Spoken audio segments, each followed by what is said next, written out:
السلام علیکم پیارے دوستو، ایسے ہی سچے واقعات سننے کے لیے ہمارے چینل اسلام میں نور کو ضرور سبسکرائب کر لیں۔ بسم اللہ الرحمن الرحیم۔ پیارے دوستو، پچھلی ویڈیو میں ہم نے آپ کو بتایا تھا جنگ میں شہید ہوئے مسلمانوں کو دفنا کر تمام مسلمان مدینہ کی طرف واپس لوٹ آئے تھے، تو اس کے آگے کا واقعہ بیان کرتے ہیں۔ سفیان بن خویلد کی گستاخی۔ اگرچہ مسلمان احد میں بھی کفار کو ہرا چکے تھے، مشرک بد حواس ہو کر مال و اسباب اور اپنی عورتوں کو چھوڑ کر بھاگ کھڑے ہوئے تھے۔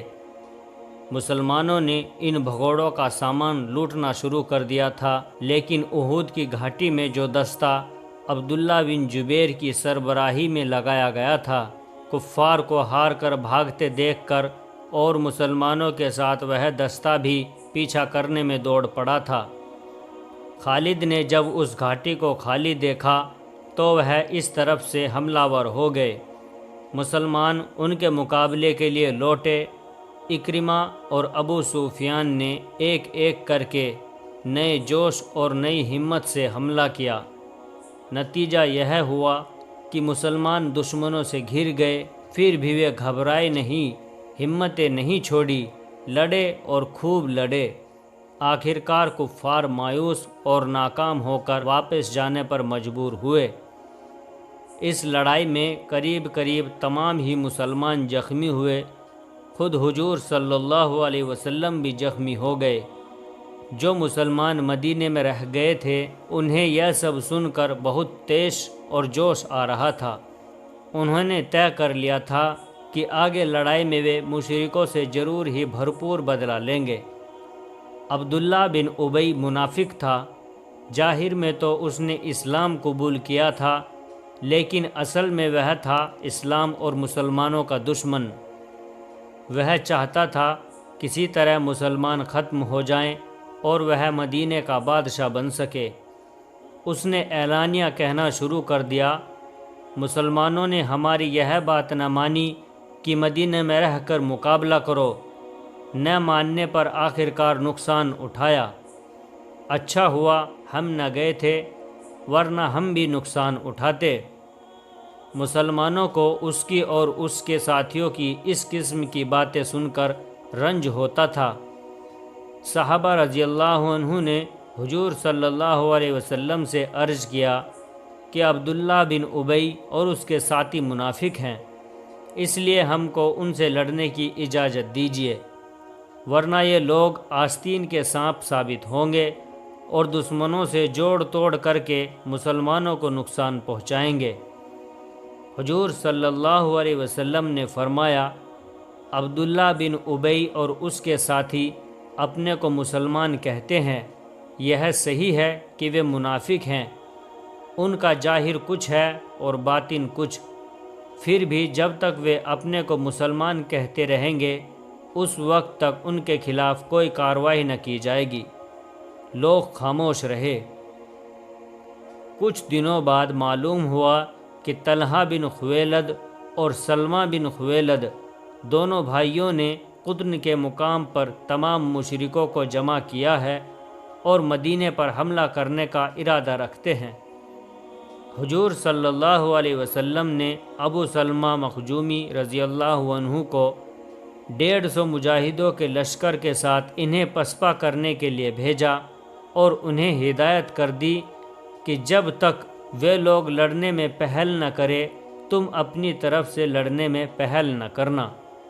جب ابو سلمہ رضی اللہ عنہ قطن پہنچے تو معلوم ہوا کہ خویلد کے دونوں بیٹے مجاہدوں کے آنے کی خبر سن کر فرار ہو گئے اور ایسے بدحواس ہو کر بھاگے کہ اپنے مویشی تک نہ لے جا سکے۔ کچھ دنوں کے بعد حضور صلی اللہ علیہ وسلم کو معلوم ہوا کہ سفیان بن خویلد نے عرفات کی گھاٹی کے قریب مشرکوں کو جمع کرنا شروع کر دیا ہے۔ اس کا ارادہ مدینے پر حملہ کرنے کا ہے۔ حضور صلی اللہ علیہ وسلم نے عبداللہ بن انیس رضی اللہ عنہ کو تنہا روانہ کر دیا اور فرمایا کہ سفیان بن خویلد کو سمجھانا کہ لڑائی اچھی چیز نہیں، نہ ہم اس پر حملہ کرنا چاہتے ہیں اور نہ وہ ہم پر حملہ کرنے کا ارادہ کرے۔ عبداللہ بن انیس رضی اللہ عنہ نے عرفات پہنچ کر اسے سمجھایا، لیکن وہ بگڑ گیا۔ بولا، میں نے ارادہ کر لیا ہے کہ مدینہ فتح کر کے رہوں گا، ایک مسلمان کو بھی زندہ نہ چھوڑوں گا۔ عبداللہ خاموش ہو گئے۔ رات کو جب وہ چلنے لگے تو پھر سفیان کے پاس گئے۔ اس وقت وہ تنہا بیٹھا تھا۔ عبداللہ نے کہا، سفیان، میں جا رہا ہوں، مجھے افسوس ہے کہ تم نے سمجھوتے کا ہاتھ نہ بڑھایا۔ لڑائی کسی حالت میں بھی اچھی چیز نہیں ہوتی، نہ معلوم تم کیوں اچھا سمجھتے ہو۔ سفیان نے کہا، لڑائی ہماری گھنٹی میں داخل ہے، تمہارا نبی تو بزدل ہے، نعوذ باللہ، لڑنے سے بچتا ہے، اس لیے تم کو بھی لڑنے سے بچاتا ہے۔ جس قوم کی وہ تعمیر کر رہا ہے وہ قوم بزدل ہو گئی ہے۔ سنو عبداللہ، میں تمہارے نبی کو قتل کر ڈالنے کی قسم کھا چکا ہوں، بغیر اسے قتل کیے نہ مانوں گا۔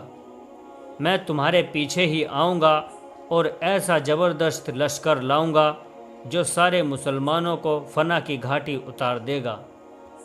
عبداللہ کو اس کی باتیں سن کر طیش آ گیا، اس کی آنکھیں لال ہو گئی، غصے سے بھر کر کہا، جلیل بت پرست، دنیا کے کتے، تیری یہ مجال کہ حضور صلی اللہ علیہ وسلم کی شان میں گستاخی کرے۔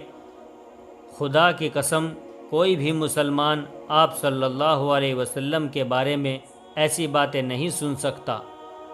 اگر تجھے اپنی بہادری پر فخر ہے تو تلوار سنبھال اور میرے مقابلے پر آ جا۔ سفیان نے بھی جلدی سے تلوار کھینچی اور کود کر عبداللہ کے سامنے آ گیا۔ آتے ہی اس نے تلوار سے حملہ کیا۔ عبداللہ نے نہایت پھرتی سے تجربے کار جوانوں کی طرح حملہ روکا اور جوش میں آ کر خود بھی حملہ کر دیا۔ سفیان نے جلدی سے اپنی تلوار پر عبداللہ کی تلوار روکی، اس کی تلوار ٹوٹ گئی۔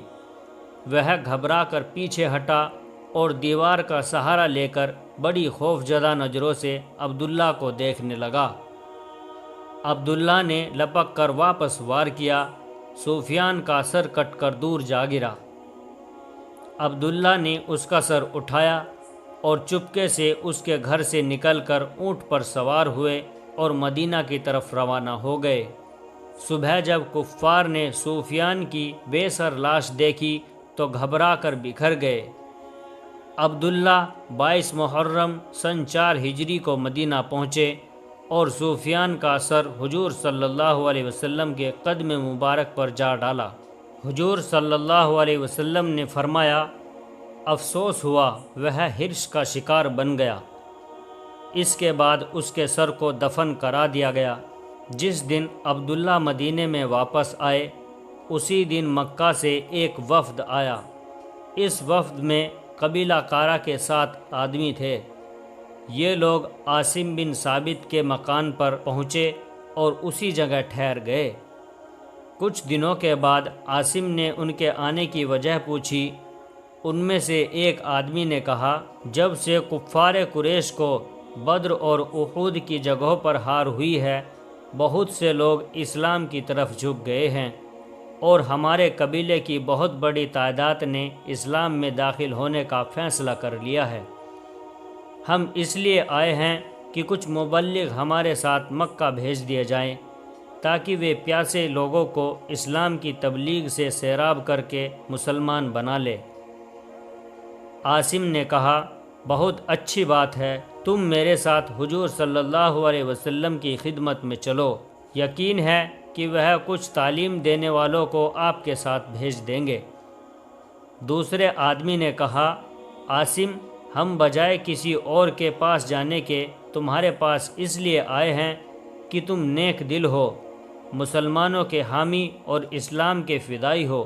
ہماری عرضداشت سن کر حضور صلی اللہ علیہ وسلم سے ہماری سفارش کرنے پر تیار ہو جاؤ گے۔ عاصم نے بات کاٹتے ہوئے کہا، میں تیار ہوں، ضرور حضور صلی اللہ علیہ وسلم سے تمہاری سفارش کروں گا۔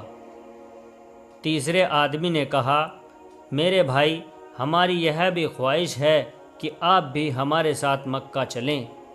یقین ہے کہ آپ کی تقریر سن کر بہت سے لوگ مسلمان ہو جائیں گے۔ عاصم نے کہا کہ ہم مسلمانوں میں کوئی مسلمان بغیر حضور صلی اللہ علیہ وسلم کے حکم کے کوئی کام نہیں کر سکتے۔ اگر حضور صلی اللہ علیہ وسلم نے مجھے اجازت دے دی تو میں تمہارے ساتھ ضرور چلوں گا۔ پہلے آدمی نے کہا، اجازت حاصل کرنا تمہارا اختیار میں ہے۔ جب حضور صلی اللہ علیہ وسلم سے مکہ جانے کو کہو گے تو یقین ہے وہ ضرور اجازت دے دیں گے۔ عاصم نے کہا، مجھے تم سے یکگنا محبت ہو گئی ہے، میں تمہاری وجہ سے اجازت حاصل کرنے کی کوشش کروں گا۔ دوسرے نے کہا، اچھا تو اسی وقت حضور صلی اللہ علیہ وسلم کی خدمت میں چلو۔ عاصم وفد کے 7 آدمیوں کے ساتھ مل کر مسجد نبوی کی طرف چل کھڑے ہوئے۔ عام طور پر مسلمانوں کو مکے کے اس وفد کے آنے کا حال معلوم ہو چکا تھا، لیکن ابھی تک اس کے آنے کی وجہ معلوم نہ ہوئی تھی۔ جب یہ سب لوگ مدینہ میں پہنچے تو حضور صلی اللہ علیہ وسلم کو مسجد کے ایک کونے میں بیٹھے ہوئے دیکھا۔ آپ کے پاس حضرت ابو بکر، حضرت عمر، حضرت علی، حضرت سعد، حضرت بلال، حضرت ابو عبیدہ رضی اللہ عنہ اور کچھ دوسرے صحابی بیٹھے تھے۔ مکہ کے وفد نے قریب پہنچ کر نہایت ادب سے آپ کو سلام کر کے مصافحہ کیا۔ حضور صلی اللہ علیہ وسلم نے سلام کا جواب دے کر انہیں بیٹھنے کا اشارہ کیا۔ جب وہ سب بیٹھ گئے تو آپ صلی اللہ علیہ وسلم نے کہا، اے قریش کے لوگو، تم مکہ سے چل کر 300 میل کا فاصلہ طے کر کے کس لیے آئے ہو؟ ان میں سے ایک آدمی نے کہا، اے اللہ کے رسول صلی اللہ علیہ وسلم، ہم عقل و کارا قبیلے کے لوگ ہیں۔ ہمارے قبیلے اسلام میں داخل ہونا چاہتے ہیں۔ ہم اس وجہ سے آپ کی خدمت میں حاضر ہوئے ہیں کہ حضور صلی اللہ علیہ وسلم ہمارے ساتھ کچھ مبلغ بھیج دیں تاکہ ہمیں اور ہماری قوم کو اسلام سکھائے۔ پورا یقین ہے کہ ہماری تمام قوم مسلمان ہو جائے گی۔ حضور صلی اللہ علیہ وسلم نے پوچھا، ابو سفیان اور اکرمہ کون سے خیال میں ہیں؟ ایک آدمی نے جواب دیا، وہ لڑائی کی تیاریوں میں لگے ہیں، وہ بدر کے میدان میں دوبارہ لڑنے کا وعدہ کر کے چلے گئے ہیں، اس لیے وہ اپنا وعدہ پورے کیے بنا ہرگز نہ آرام کریں گے۔ حضور صلی اللہ علیہ وسلم نے صحابہ کو خطاب کر کے فرمایا، اس وفد کے آنے کی وجہ معلوم کر لی، مشورہ دو کیا کیا جائے۔ حضرت عمر رضی اللہ عنہ نے فرمایا، مجھے ان کی باتوں سے فریب کی بو آتی ہے۔ میرا خیال ہے کہ یہ لوگ کوئی سازش کر کے آئے ہیں اور مسلمانوں کو کسی نئی مصیبت میں پھنسانا چاہتے ہیں۔ اگر ان کے قبیلے مسلمین ہونا چاہتے ہیں تو یہاں کیوں نہیں چلے آتے؟ خدا کی قسم، ہم کوئی سازش کرنے نہیں آئے۔ امیر وفد نے کہا، ہمیں اس میں بھی کوئی عذر بہانہ نہیں کہ ہماری قوم یہاں آ جائے، مگر آپ سمجھ سکتے ہیں کہ ساری قوم کا یہاں آنا مشکل ہے۔ وہی لوگ آ سکیں گے جن کے دل میں تڑپ ہوگی۔ بے شک ساری قوم اتنی دور سفر کر کے نہیں آ سکتی۔ حضرت ابو بکر رضی اللہ عنہ نے کہا، مناسب یہی ہے کہ کچھ مبلغ ان کے ساتھ روانہ کر دیے جائیں۔ میرا بھی یہی خیال ہے، حضرت علی رضی اللہ عنہ نے کہا۔ البتہ ابو سفیان اور اکرمہ کی طرف سے اندیشہ ہے۔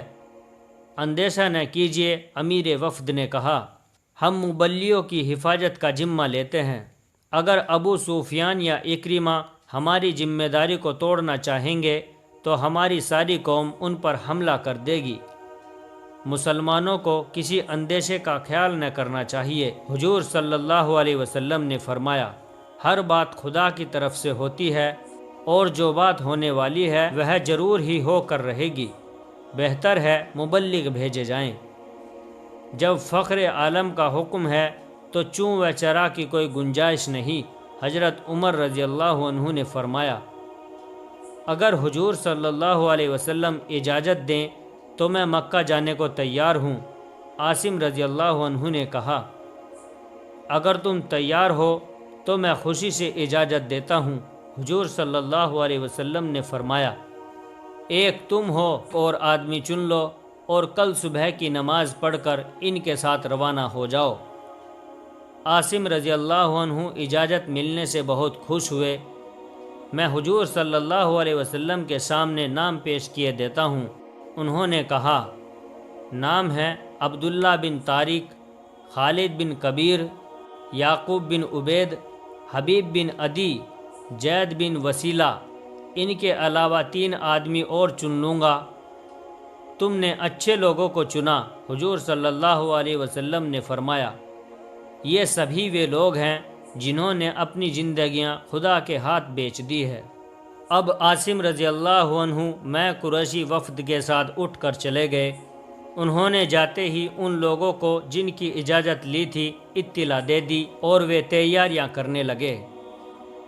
پیارے دوستو، اس کے آگے کا واقعہ ہم جلد ہی آپ کے سامنے پیش کریں گے، اور ویڈیو اگر اچھی لگی ہو تو ویڈیو کو لائک اور شیئر کیجئے، اور ہمارے چینل اسلام میں نور کو ضرور سبسکرائب کر لیں، اور جاتے جاتے ہمیں اپنا ایک پیارا سا کمنٹ ضرور کر دیں۔ السلام علیکم ورحمۃ اللہ وبرکاتہ۔